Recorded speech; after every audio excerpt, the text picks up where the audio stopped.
Let's be honest, most women look better, frivolously help me feel like I still got it. It's honestly something that you probably never have to think about again if you find the right.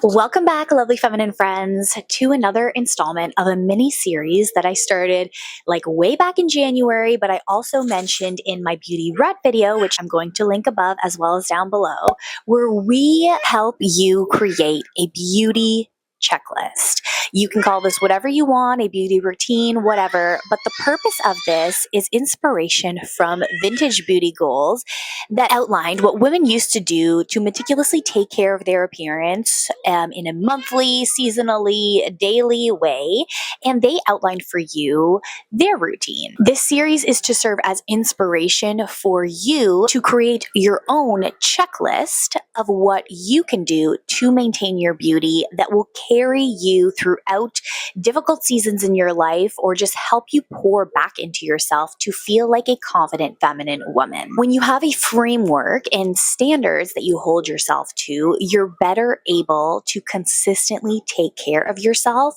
and present yourself in a way where you feel proud of your appearance, which again feeds back into the concept of feminine confidence. What I outline in these videos isn't a step-by-step direction of what you should do because there are many ideas and I don't even do all of the ideas that I present on these videos, but it is to look at your life from a balanced feminine way, look at the circumstances in your life, for example, like toddlers in the background you might hear throughout this video, and find a middle ground of what you can do that is realistic to your lifestyle. Today's video concept is all about the idea of being high maintenance now to be low maintenance later, and it's inspired by a TikTok trend of women talking about their small upfront investments, whether it be like in terms of money, time, and effort that pay off in the long term that help them wake up polished. For example, in the thumbnail, the concept of the morning shed, that concept of investing time in the evening to do a bunch of things that tweak your beauty routine so that you can wake up, take all those things off, and then feel fresh in a more low maintenance way as a result of your high maintenance way the night before, that satisfies the concept of what I'm talking about today. Now, I don't do a full morning shed because it goes back again to that concept of seeking balance about what works for you, and I still have a toddler that sleeps in our bed halfway through the night. But I will repeat once again, it is just presenting to you the ideal, some ideas, helping you get inspiration, and encouraging you to make your own beauty checklist. Before we get into the video, I do appreciate so much when you like these videos. As a small channel, it means so much to me. Include down below things that you do because other women really do benefit from the comments, and I always want to give a big shout out to my members. Despite what critics say online, when you make content that is a bit more less mainstream or controversial, the YouTube ad revenue is very small and this channel doesn't have sponsors, so it's like 100% viewer supported. So big shout out to my members. You really are the backbone of my channel, and if you're interested in becoming a member to support the work that is done on this channel, I will leave a link to it in the description box. So let's get into the first section, which is hair, because hair is a big marker of health. It is a big marker of youth. Pouring back into your hair is one of the pillars of a beauty routine. But how can you do it in a way that is high maintenance now but low maintenance later? A big one that many people are into is overnight curls. And honestly, I would definitely do overnight curls if, again, I didn't have my toddler sleeping in the bed halfway through the night, where, long story short, she likes me cuddling her. But if you can get yourself a set of rollers in the vintage way, I will put like a picture here, or in the modern way, I will put a picture here, and I will also try to link some down below. You have an opportunity to wake up with princess hair, and I think it is so worth it. Something about curled hair, I even notice myself when I like edit these videos, for example, the ones where my hair is curled, it's just, I look so much better. Let's be honest, most women look better with curled hair, and it is such a worthwhile investment to practice doing overnight curls because you're going to get that effortless low maintenance later. And again, I recommend really finding out what your hair type is and looking for content that adheres to that. But if you are somebody who suffers from frizzy or coarse hair, or you're somebody who gets their hair colored and you want to keep getting your hair colored, you definitely need to do a hair mask at least once a week. There are also things like keratin treatment, straightening treatments. They add a shine and they help limit that frizziness. The mane of your hair that looks shiny and healthy helps signal youthfulness, and it is so important. When I highlighted my hair, I noticed that the ends would get tangled very easily. I had to put an oil treatment on my ends at least once a week before I showered, and it made such a big difference. It limited breakage and it helped me grow out my hair despite also having highlights. One of the big reasons why I haven't colored my hair again is because for me and my lifestyle, I don't have as much time to invest in these hair masks. But if I were to color my hair again to a lighter blonde color, I would definitely have to add in my beauty checklist a mask or an oil of some sort. When I was postpartum, my hairdresser gave me a mixture oil that she made for her clients because I tend to get like balding around my forehead and I already have a big forehead. And so the options are endless, but it is worth putting in the effort to actually research your hair type and consume content about your hair type to find out what kind of products work for you. If you are somebody who has 1A hair like me, I will link down below what has worked for me and some of the things that I have used in the past. If you are a hair type that can go longer between washes,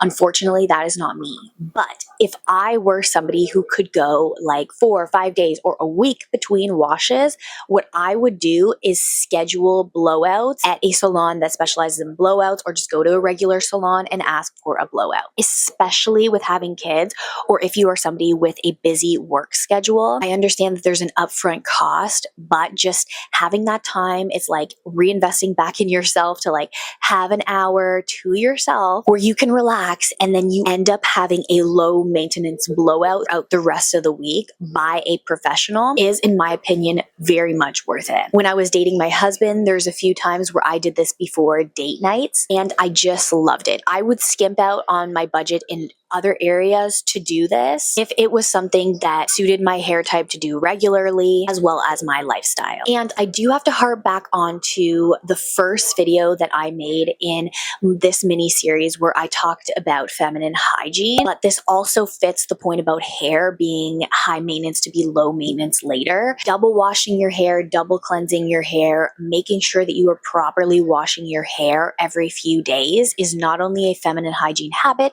but is something that is going to give you that polished look later. It is one of those elementary things that people forget about, but it is so foundational. So make sure that you are staying consistent with your hair washing routine because it does pay off in that feminine confidence later. And this again goes back to the whole premise of this mini beauty checklist series, which is building those foundational habits that you can carry with you throughout your life in a realistic way. When I was postpartum, I never skipped hair washing day, even when I was in the trenches of feeling overwhelmed in moments of my life, for example, like my mother passing away, that kind of thing. Because I had created that checklist for myself, my hair was always clean. And although it felt like my life was falling apart in all other ways, doing those things for myself kind of, frivolously helped me feel like I still got it. Because the feminine woman knows that life can take things away from her, but they can't take the core foundations of being a feminine woman. Nobody can take away your confidence, no matter what you go through in life. So the next thing I want to talk to you about is your skincare. A lot of women benefit from self-tanning.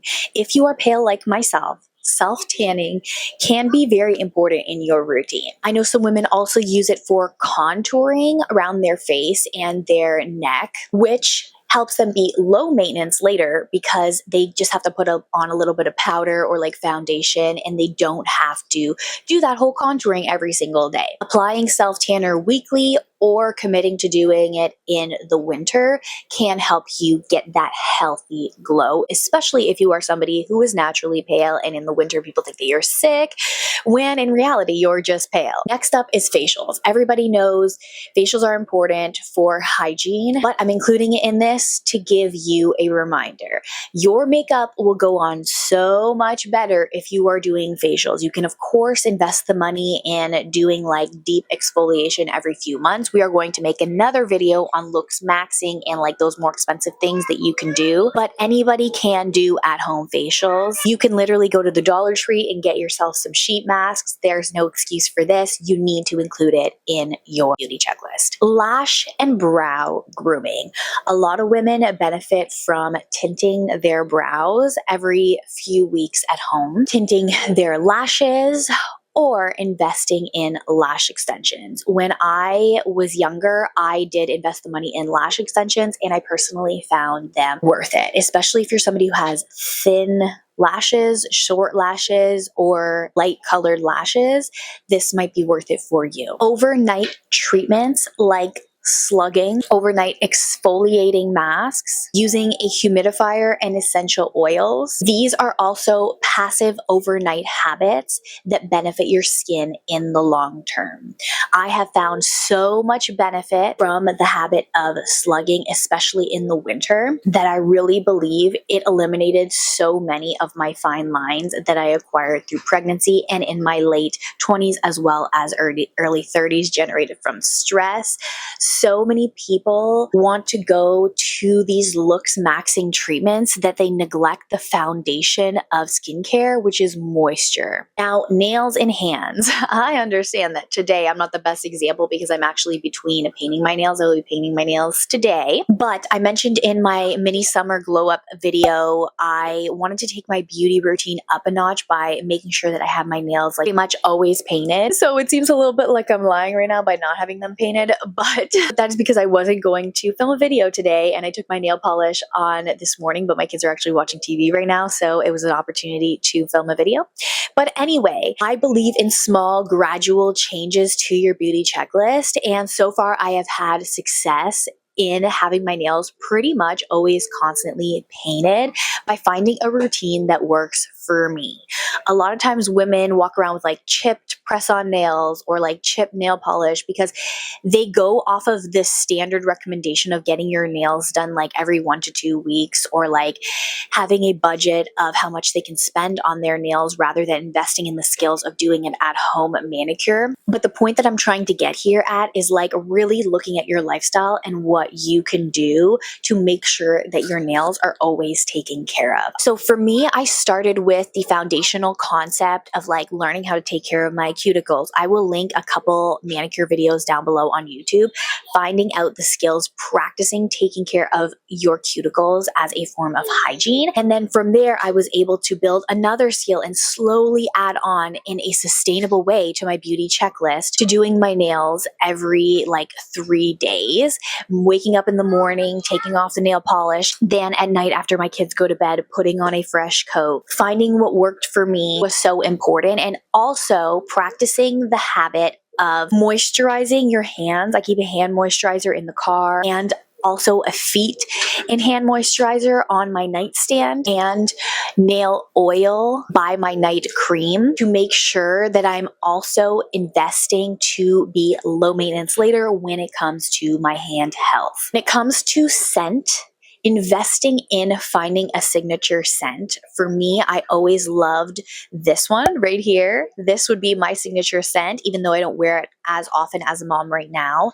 This is the scent that I really spent a long time discovering, and I recommend for you testing out different scents. It's probably going to take you a while to figure out what your signature scent is, and it's okay to have more than one, but no scent is going to smell the same on two people because of pheromones and the way that scents just like interact with your body and your environment. So what you really have to do is go on that high maintenance journey in the long term to figure out in the short term those scents that are going to work for you. So this is a little bit of a randomly placed point, but dry brushing and doing lymphatic massage with oil on your body has helped me so much with cellulite. And although it's like that extra 5 minutes every day after the shower, it is a high maintenance skill for a low maintenance later because it helps me feel so much more confident in my body. And it's another like healthy thing for you to do. Investing in your closet, finding out your body type. This is a high maintenance skill that might actually take you a couple of years. I will tell you a little bit of a secret. When I started talking on my YouTube channel about body types, I wasn't totally familiar with my actual body type. And I recently discovered through actually paying somebody that my body type is a soft dramatic. But I didn't totally understand this because many people associate like black of a bust or like a larger bust with the absence or presence of a double curve, when in reality, anybody of any bust size can have a double curve. And although personally after kids, I reached a point, not to get too like personal, where I find that my bust size is a little bit too large for my personal comfort right now. It got me on the path of asking more questions with regards to my body shape and actually deciding to invest in the high maintenance effort to find out my proper body shape, to have the low maintenance result of knowing what kind of necklines to buy, all that kind of stuff. And of course, this field is constantly evolving. You can use like, the easy shapes like pear shape, inverted triangle, all that kind of stuff. And you can get as detailed as now going into essences. I'm going to link some resources down below for you to explore. And there's also the concept of like your color season, that kind of thing. And the point I want you to take away from what I'm saying with regards to this is that you get to decide how in depth you go into it, but it's worthwhile the effort to at least explore. Doing a seasonal closet clear out or a once a year closet clear out, going through items that might not fit you anymore. I recommend getting rid of those by donating them rather than holding on to them, because I feel like it's just like negative headspace, negative energy, like perhaps it not fitting you well or like reminding you of a bad time. And just having pre-streamed favorite outfits is so helpful if you have a very chaotic lifestyle, but just making sure that you include that practice in your beauty checklist is again a concept that will pay off later. Elevating things like sleepwear, elevating your things like undergarments, making sure that you actually find the right bra. There's a subreddit called A Bra That Fits that I will also link down below. A lot of things, long story short, are going to be linked down below. For me, I recently discovered that the best type of bra for me is a balconette bra. Everybody has different shapes in terms of their bottom as well as their breasts, and it's also a matter of comfort, finding the right undergarments for your comfort. It is kind of something that is difficult, finding the best undergarments for your body shape, but it's honestly something that you probably never have to think about again if you find the right brand, the right bra, and you're just able to close that chapter of your life and basically just make sure every year that you are buying new ones in that style. It is so worth it. Now, as always, I want to close off by saying, remember, these are just suggestions and these are kind of just